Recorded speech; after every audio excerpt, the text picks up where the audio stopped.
Let's do some reading.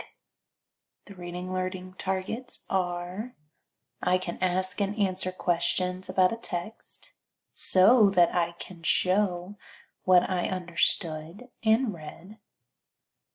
I am successful when I ask and answer questions before, during, and after reading. About question words. Where? Where is the story happening? Where does it take place? What? What is happening in the story? Who? Who is in the story? When?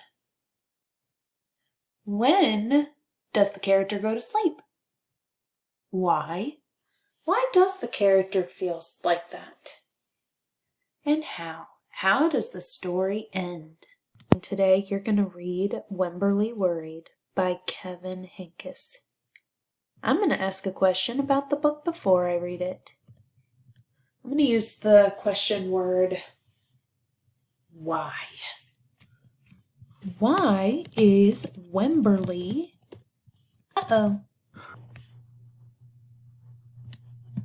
Wemberly worried?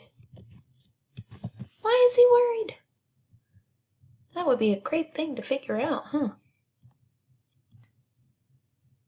So go on ahead, listen to the book, and think about some questions during the reading. Your job for reading today, you're going to read a book and take a picture of the book that you read and post it to CTLS, or you can do an episode of Headsprout and post the episode you completed on CTLS.